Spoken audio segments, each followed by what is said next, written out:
On this channel, you will find that there are a variety of videos which help you in your listening and speaking, in your reading and writing. Since many of you asked me to tell you about my travels, today I will share with you my recent trip to Kerala, which is called God's own country, a very beautiful state. This video will teach you how to speak about your travels or how to speak about your experiences. That is one way of practicing your English. It will also help you to listen carefully and see, since we have many people from Kerala who are subscribers on this channel, they might tell me that some of the names and places I'm pronouncing might not be right. It might not be how it is supposed to be done. In this way, I also learn many things. And all of you who watch this can write in the comment box about a visit. Recently, one of our special members said that he has gone to Ayodhya. So I'm sure in the comment box he will write about his visit to Ayodhya. Some of you say you are from Bihar. Some of you say you are from Rajasthan or Gujarat. Some say you are from Tamil Nadu or you're from Sri Lanka or any of the neighboring countries. Some of you have told me that you are watching from Saudi Arabia. I had some people from Ethiopia and other countries. Now, if you haven't traveled, can you at least describe the place where you stay? It might be interesting for all of us who might not have seen these places. And in the process, you practice your English, because when you write a comment on every video you watch, your English is improving. That is why I insist that you write comments. Remember, if you write thousands of comments, it's hard work for me because I answer all your comments regularly. Therefore, write comments about, after watching this video, about a place, about some place. Now let us talk about the beautiful state of Kerala. It is on the southwestern tip of India, which we call as the peninsula. Peninsula India is the tapering portion. It is a conical portion which has two seas on either side.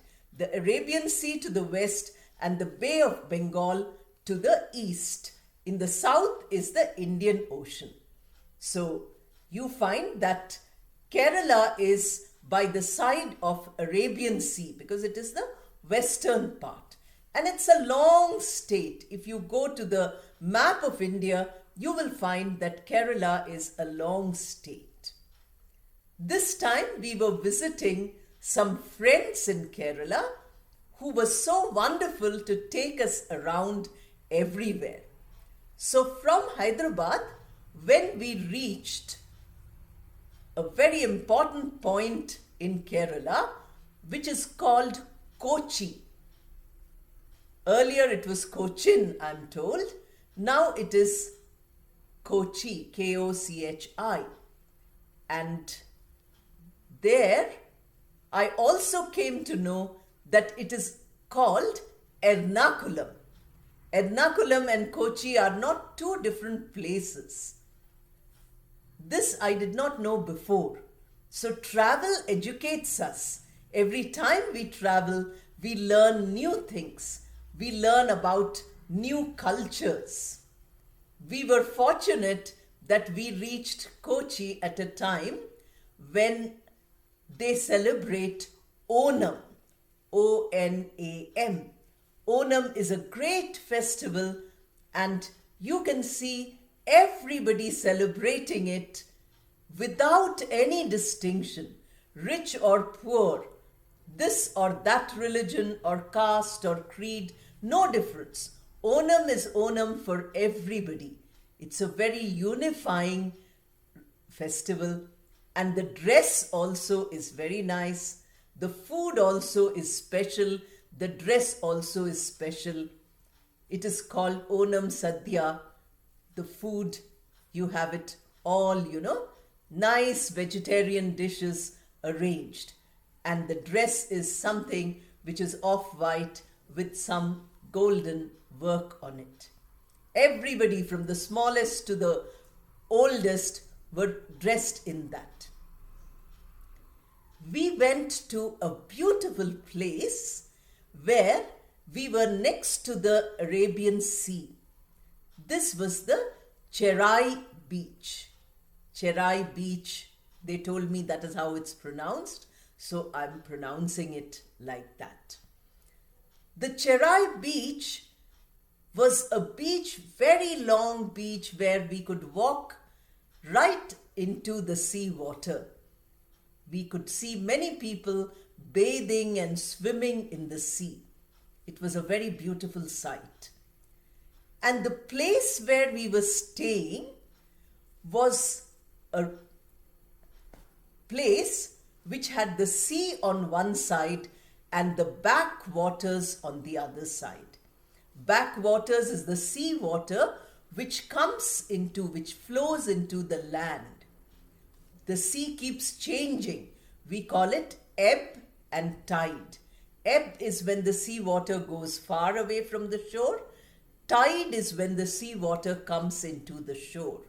Those of you who live near the sea or who have visited the seashore will know about ebb and tide.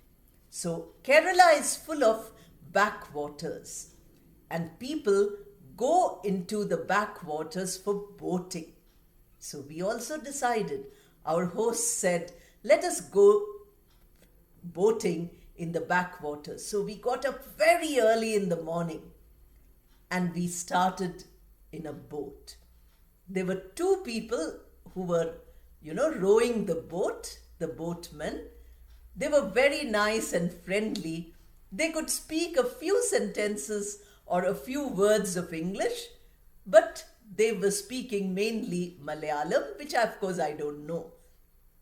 We didn't know. Our hosts knew.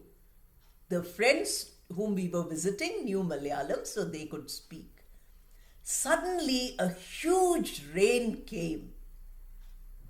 We did not know it was so dangerous, but some people on the boat, we were just a few of us, knew that it was very dangerous, because if the boat is blown into the sea, such a small boat cannot survive. We were enjoying the rain, but the others who knew the dangers were sitting very quietly. Luckily, no accident happened. The rain stopped after some time. Now, out of the relief and out of their very nice, hospitable and warm nature, these two boatmen took us to a big fishing boat. Then they called the fishermen. They said, why don't you show them the fish you have caught and show them also how you catch fish? So they showed us. This one single fisherman was there. He lowered that huge net in and then he caught some fish. He poured the fish into a basket and he brought it close to our boat and showed it. We felt very welcome. We said, people are so nice here that they are welcoming the tourists with so many interesting things. We also went to a beautiful place called Tattekad Bird Sanctuary. Bird Sanctuary is a forest-like area where very rare birds come. Again, we had to get up very early and go searching for the birds. But we could see only a few birds. We could not see many. That was the time when there was festival, so even the track where people walk, that is the trail, that was not open, and we could see whatever was open, we could see, but it was a very beautiful place. It was so peaceful and so quiet. One thing about Kerala, I told you it's called God's own country, is because it is green everywhere. Wherever you turn your eyes, it is green. And you must remember that greenery is what gives us oxygen, so you can breathe nicely. Greenery is very good for the eyes, the doctors tell us, because if you look at the green leaves, your eyesight gets purified. So we could see greenery all around, and there are lovely, coconut water stalls. You can just buy them and have fresh, nice coconut water. The food was excellent, and I think recently I must have mentioned one of the waiters in this place where we were eating was speaking German on the phone. He was a young boy who spoke Malayalam as his mother tongue. He was speaking to us in English, and on the phone he was speaking German. Then he told us that he learned many languages because many foreigners come and he has to serve them. So not highly educated, not very rich, a poor boy working as a waiter, but so good. It was very impressive that he had that motivation. That is what we call motivation. We call consistency. We have everything, but we don't practice. Look at this youngster who has no time, who has a job, a 12-hour job, and still learns so many languages. Not only languages close around him, but languages of distant lands. Then we went to the big river which they have. It is what makes the land so fertile, and that is the Periyar River. In one place, close to the bird sanctuary, of course, there is a hanging bridge. When you walk on the bridge moves. It is very frightening when you go for the first time. And young children cross that bridge to go to school. So they live on the other side. They run across the bridge and they go to school because their school is on the other side of the river. And when you are on the bridge and the children are running, the bridge keeps swinging and you feel, oh my God, such a big river. Am I going to fall into the river? So we have some moments of fun. We have some moments of fear and enjoyment in that fear. But it is a very beautiful place. Again, not many people. Maybe it wasn't tourist season, or maybe our hosts, our friends took us to places where we could really find a lot of beauty. There was a dam. Then they said that the real dam is inside the forest and it is called the Ghost's Dam because nobody knows who built it. Now the modern dam is of course what the government must have built, but that is there inside. We saw all this. Then in Kochi, we saw another very beautiful and very historically important place, and that is the Jewish quarter. The Jews have always come to India to escape persecution because the Jews were persecuted for a very long time because it is believed that Christ, who was born as a Jew, was crucified also by them. So the Christians felt that the Jews are their enemies. In different parts of history, you will read about how the Jews were ill-treated. And the final was the Second World War, where millions of Jews were tortured and killed. Remember my video on Anne Frank. I told you that she belonged to the Jewish family and they were kept in concentration camps where this young girl and her elder sister died. So Jews have found that India is a very nice place to come to, a safe place.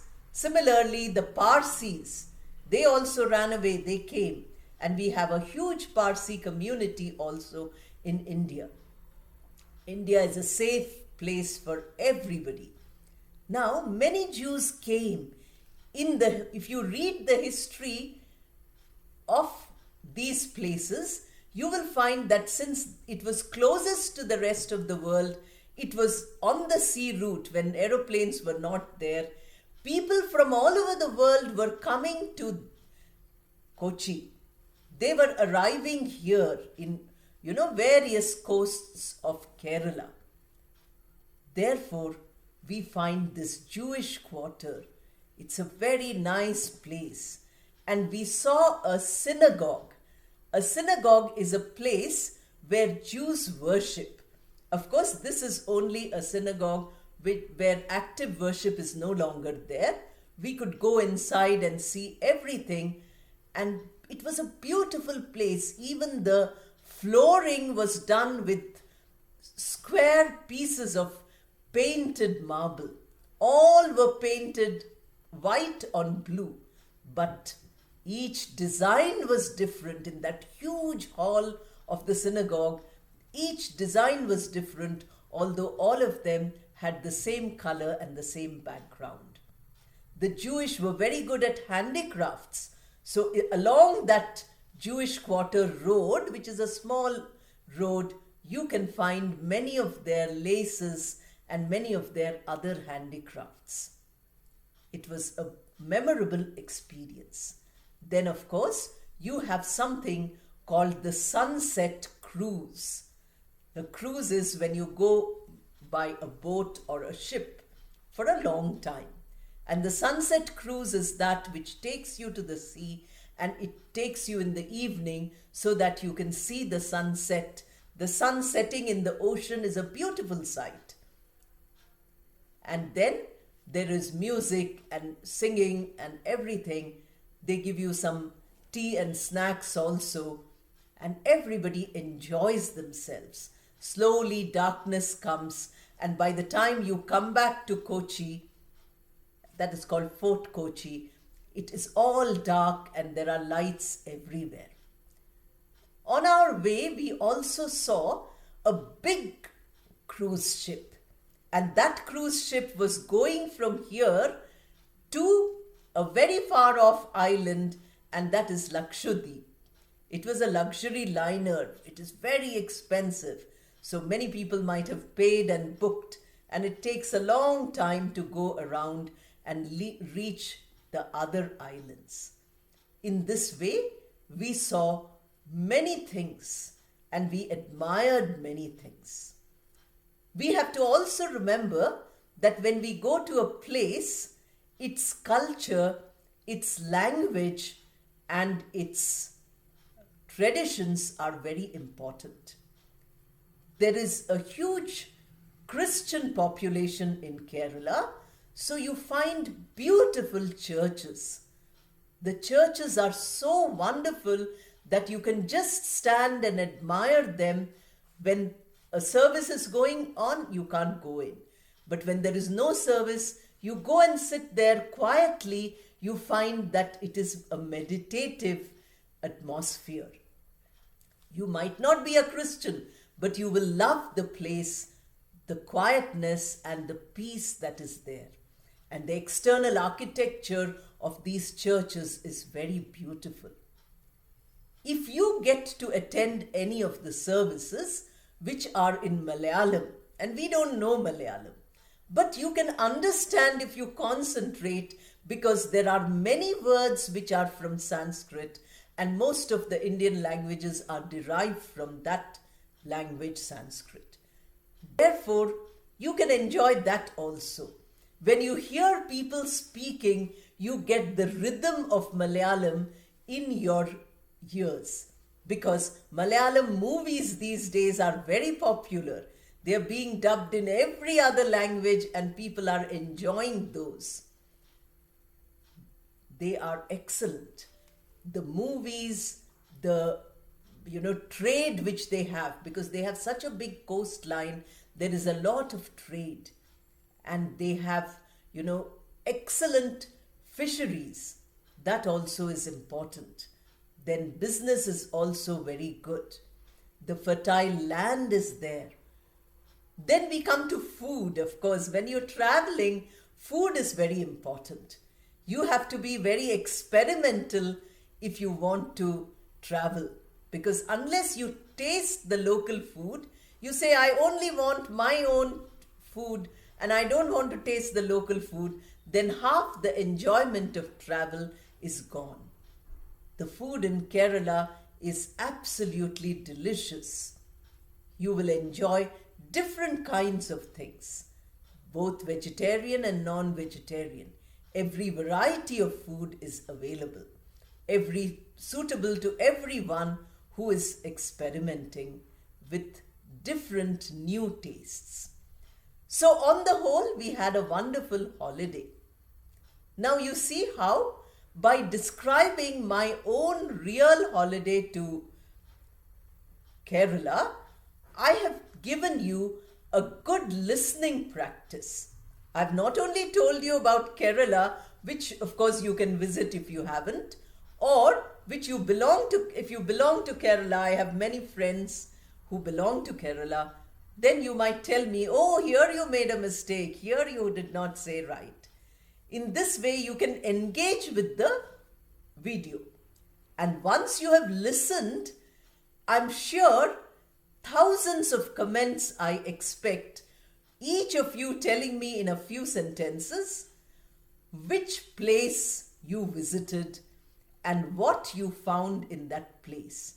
See how many details I gave you about Kerala. So give such details. That is the best way to practice English. And that is the best way to share your thoughts with others.